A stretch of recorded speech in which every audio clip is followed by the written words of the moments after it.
जय श्री राधे राधे राधे।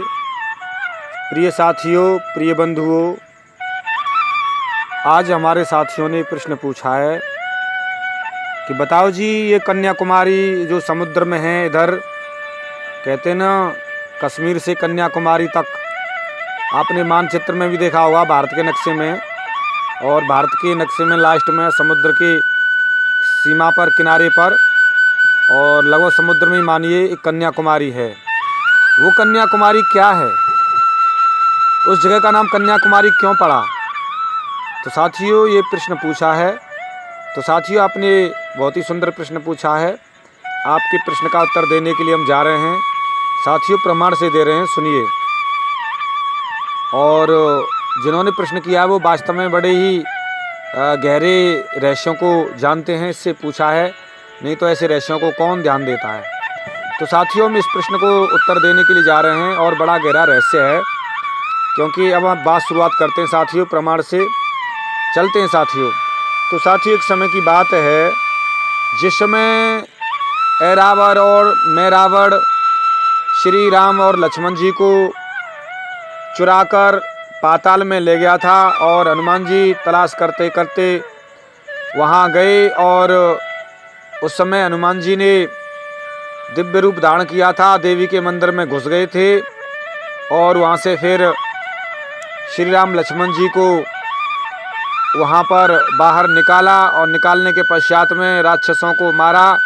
और राम जी ऐरावत और मैरावत को मारना चाह रहे थे और बार बार मार रहे थे, लेकिन वो मर नहीं पा रहे थे, बार बार जीवित हो जाते थे।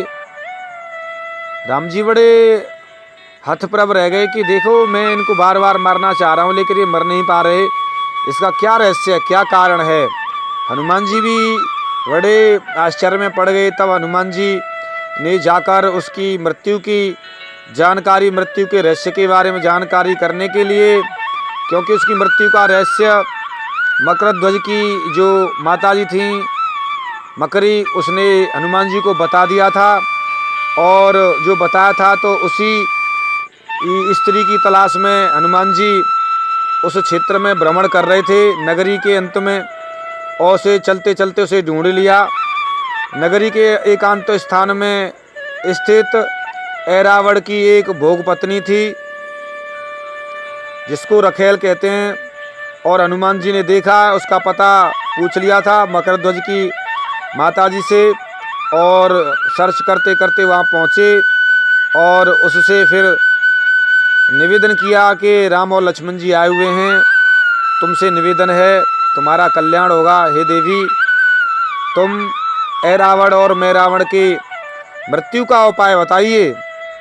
तब उस नाग कन्या ने कहा, वह नाग कन्या थी, और नाग कन्या ने कहा, मैं नाग कन्या हूँ, मेरे साथ ऐरावत बहुत ही गलत व्यवहार करता है, बलात्कार किया करता है, और मैरावत मुझे बहुत कुदृष्टि से देखता है, ये दोनों बहुत ही कष्ट देते हैं मुझे, मैं भी इनसे छुटकारा चाहती हूँ। कैसे भी, एक मेरा मित्र है, एक मेरा दुश्मन है, दोनों भाई एक मित्र और दुश्मन हैं, दोनों मेरे लिए शत्रु के समान ही मानिए, पर उन दोनों से मुझे दुख ही दुख मिलता है, सुख कुछ नहीं मिलता है, दोनों ही शत्रु हैं। अतः इन दोनों के मारे जाने पर मुझको तो आनंद ही होगा, मुझे सुख मिल जाएगा, बहुत अच्छी बात है, और मेरे तो भाग्योदय होने वाले हैं। ठाकुर जी ने सुन ली है, राम जी ने सुन ली है, किंतु हे हनुमान जी, एक और निवेदन है आपसे। यदि राम जी, एक निवेदन है कि मेरे तो आनंद ही खुलने वाले हैं, क्योंकि ये दोनों का प्रांत हो जाएगा, मेरा जीवन सुख में, बस मेरे ये समझ लीजिए दुख दूर हो जाएंगे।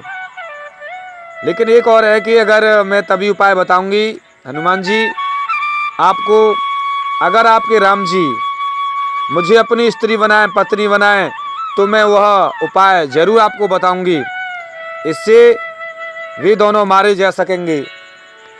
अब हनुमान जी कैसे कह सकते हैं कि अपने इष्ट के बारे में कि भगवान ऐसा कर लो, अब वो तो शिष्य हैं। हनुमान जी ने सोचा, मैं कैसे कह सकता हूँ, क्या करना चाहिए, क्या नहीं करना चाहिए।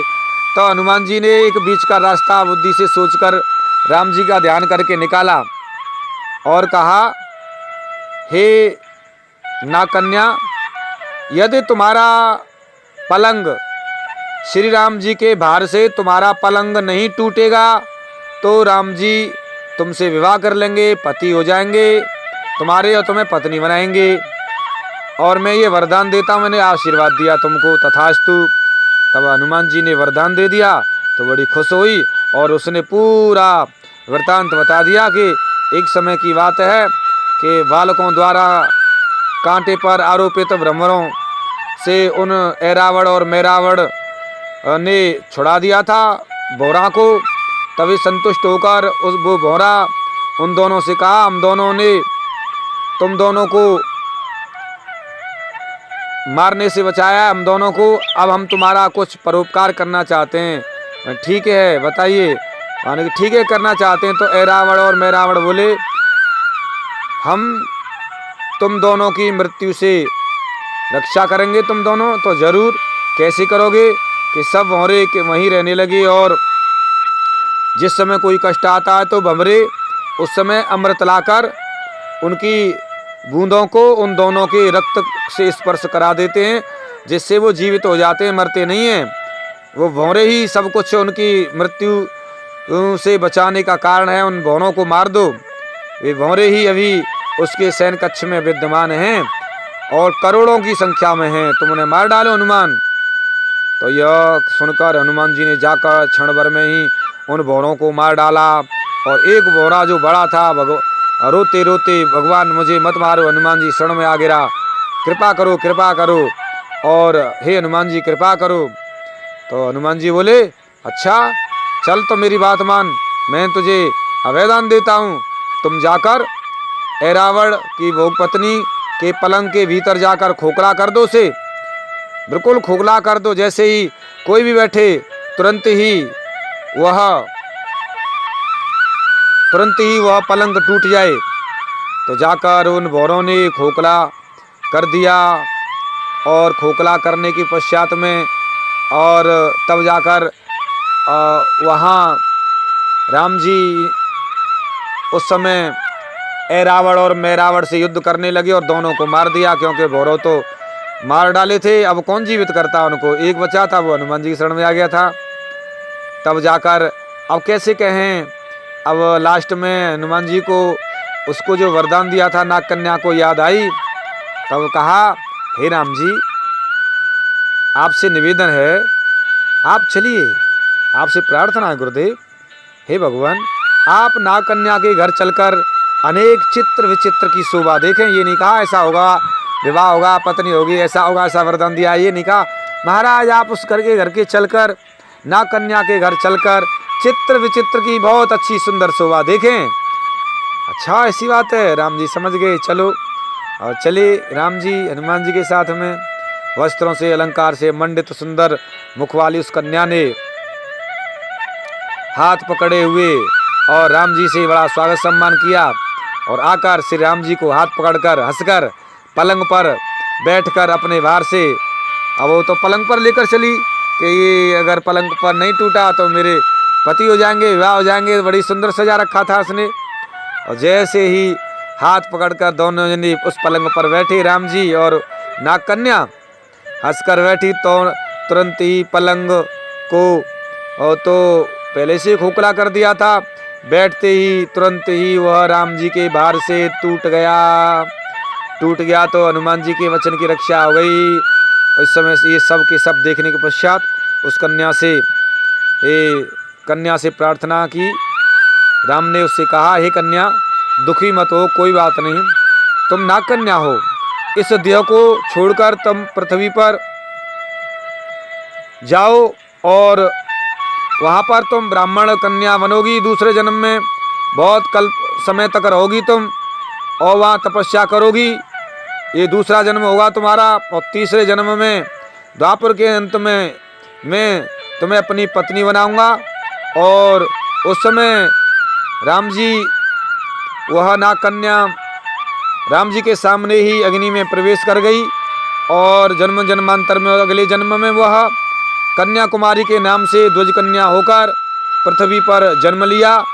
और वहीं ब्राह्मण कन्या हुई और वहीं रहने लगी वह। उसने सुना कि राम जी यात्रा करते करते करते आ रहे हैं, क्योंकि पहले जन्म में तो वो नाग कन्या थी, दूसरे जन्म में तो वह ब्राह्मण कन्या हो गई। और उसने सुना कि राम जी आ रहे हैं, तो राम जी की इंतजार में उसने किसी से विवाह नहीं किया और राम जी से प्रार्थना की, हे भगवान आप मेरे स्वामी हो जाइए। तो राम जी ने कहा अभी नहीं, मैंने आपको वरदान दिया है, तीसरे जन्म में अपनाऊंगा। अब आप तपस्या करते करते शरीर को छोड़ दीजिए और पृथ्वी पर तीसरे जन्म में तुम और वहाँ जाकर द्वापर युग में मैं कृष्ण के अवतार में हूँगा और आप जावंत की पुत्री जावंती बनोगी और तभी मैं तुम्हें अपनाऊंगा। तो साथियों, वही जो नाग कन्या थी दूसरे जन्म में ब्राह्मण कन्या बनी, उसका नाम कन्याकुमारी था।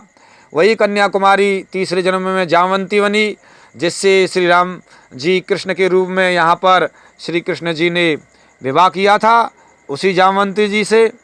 वो जावंती ही नाग कन्या, दूसरे जन्म में कन्याकुमारी, तीसरे जन्म में जावंती।